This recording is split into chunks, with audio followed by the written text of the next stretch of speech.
Já foi na hora da revitalizada? Já. Que tá bonita pra cacete. Inclusive era um projeto que eu participei em 2012, numa concessão para fazer aquela desgraça ali. Como assim? Eu trabalhava com construção civil antes, né? Trabalhei muito com obra pública, a parte institucional, e a gente participou. Só que daí o governo depois tirou o projeto, aí depois que fizeram eu já não estava mais nessa área. Ah, aquilo demorou pra sair, Demorou. ficou uma enrolação, ficou fechado um tempão ali. Puta enrolação. A questão não é enrolação, né? A questão era que a turma precisava acertar quanto que ia sobrar, né? Mas o que tu fazia? Tu fazia o projeto? Melhor não falar o que eu fazia. É? Não, tô brincando. Hoje o cara mexia Não, nas entrelinhas da eu fazia o propina. seguinte, eu identificava o seguinte, eu olhava isso eu fazia fora do Brasil, tá? Eu identificava, por exemplo, um país, a minha especialidade era África e América Latina e Caribe. Então eu identificava, por exemplo, Gana.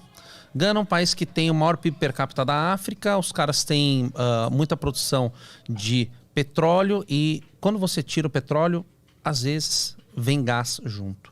Se você não tem uma tecnologia para liquefazer esse gás se perde na atmosfera. Então você precisa botar fogo nesse gás, tá?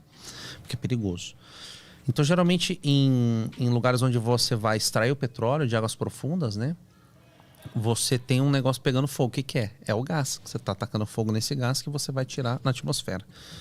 Então, eu identifiquei que Gana era um país que tinha capacidade de endividamento público, tinha reserva de dinheiro fora do país, tinha uma segurança jurídica interessante, ou seja, era um país que uma empresa brasileira de infraestrutura poderia facilmente chegar em Gana, no embaixador primeiramente, o passo é esse, tá? Você chega no embaixador no Brasil e fala assim, eu tenho um projeto assim, gostaria de fazer uma estação de tratamento de gás para a gente liquefazer e vender esse gás. Eu quero fazer esse projeto para você. Eu tenho uma linha de financiamento do BNDES, você vai ficar devedor do governo brasileiro. E aí o país ia acertava a obra com a consultora. E dava tudo certo. Então era esse meio de campo que eu fazia. Então eu identificava qual que era o gargalo de infraestrutura do país, se era rodovia, se era porto, aeroporto, como é que é esse refinaria. processo para identificar esses dados todos? Tu visitava, tu ia lá? Como Você tem um processo... o primeiro processo são pelo Euromonitor, né? Dados, Banco Mundial, ministérios dos países, isso tudo online, né? Dados mesmo, né? Então você vai avaliar dados de desenvolvimento econômico, de PIB per capita, para saber se o país tem geração de renda, o que o país é especializado. Tem o site do governo americano que tem esses dados, né? Se o país ele tem basicamente produção primária, se ele tem uma produção industrializada, se tem minério, se tem commodity e por aí vai. Então você avalia isso economicamente, a viabilidade de um projeto, né? E engraçado que na época eu fiz um paper muito grande para essa empresa que eu trabalhei e dizendo assim, não é para ir nesses países, tá? Porque esses países não têm segurança jurídica, não tem reserva de moeda estrangeira, vai tomar calote, vai tomar default e tudo mais. E engraçado que a gente via que outras construtoras iam nesses países, exatamente por essa fragilidade. Porque era um país que você chegava para um ditador, por exemplo, Angola é um exemplo, né? E fala assim, quero fazer uma obra aqui, tal, não sei o quê, e eu tenho dinheiro do BNDES, e... Deixa eu ver se eu não estou falando bobagem que pode me fuder. Acho que não. Tem financiamento do BNDES, isso todo mundo sabe, só apareceu em CPI. O BNDES vai lá, vai financiar, tal, não sei o quê, e o que acontecia com o país? Pagava 5, 6 parcelas, não pagava mais. Dava o calote. Dava o calote. Já era sabido. No estudo aparecia que os caras não iam pagar, por vários fatores. Vários fatores. Primeiro que se você for fazer obra num país que não é um país democrático, a chance de um ditador chegar e falar assim, não é para pagar, é gigante. O Brasil tomou default da Bolívia, da Venezuela, de Cuba, de Angola, de Moçambique e por aí vai. Entre outros países. E o que são essas obras? Cara, são obras de infraestrutura grande. É estrada, é porto, é aeroporto. Né? São obras de infra. Então a empresa brasileira, ela não toma default, porque ela recebe do BNDES para fazer a obra. Ela faz a obra parte e dela pumba. tá paga. A parte dela tá paga. Muitas vezes à vista. Né? Então, qual que era o problema do BNDES nessas épocas de governo Lula e Dilma?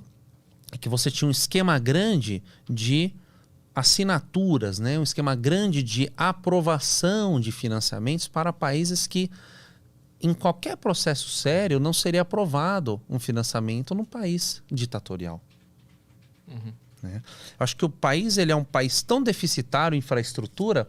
Por que a gente vai financiar uma infraestrutura pesada num outro país se tem coisa para fazer aqui? Quem é que ganha com isso?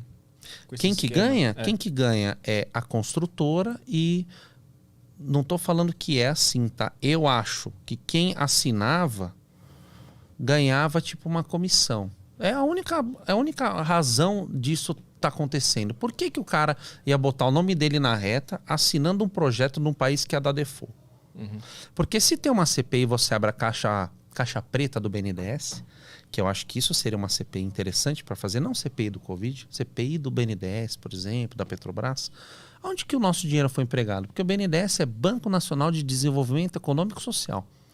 Ele é um banco para fomentar empresas brasileiras. Não é para distribuir dinheiro para país estrangeiro. Ele é para fomentar as nossas empresas, o nosso desenvolvimento econômico e social, para o Brasil ser um país mais forte econômico. Para as nossas empresas serem empresas foda, empresa robusta. O BNDES financiou para caralho a JBS. A JBS hoje eu acho que é o maior frigorífico do mundo, tá? Graças ao BNDES. Muito difícil a JBS ter chegado onde chegou sem a força de um banco estatal como é o BNDES. Né? Com juros baixíssimos. Né? Então, se você tinha na época um relacionamento muito bom com o presidente, ele poderia sim liberar para você um financiamento. Uma empresa sua, você é meu amigo, eu vou te liberar tal. Aí sabe-se lá como eram feitos esses acordos, né? Porque eu nunca participei de nada disso. E se eu participasse, eu levantaria na hora e ia embora. Porque isso é sujeira. Isso tem a ver com aquele porto de... Mariel. Em Cuba?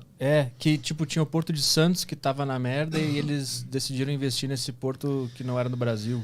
Eu não sei como que tava o Porto de Santos na época, mas a Odebrecht ganhou na época esse projeto em Cuba para desenvolver esse porto de Mariel, que era um entreposto econômico, tal, meio que zona franca, assim. Era um projeto interessante, um projeto bom. Cuba é um país que é muito defasado em infraestrutura pesada, né? Eu já fui várias vezes a Cuba. E Cuba é um país que precisa de infra, é um país que precisa de investimento estrangeiro, né? É um país muito carente nesse aspecto, né? Porque só tem algum tipo de produção lá, é limitado, né? O que eles podem Não produzir é nem lá. questão de produção, é um país muito pobre, né, Petri? Mas é por causa do governo que estava lá. É um país que não produz.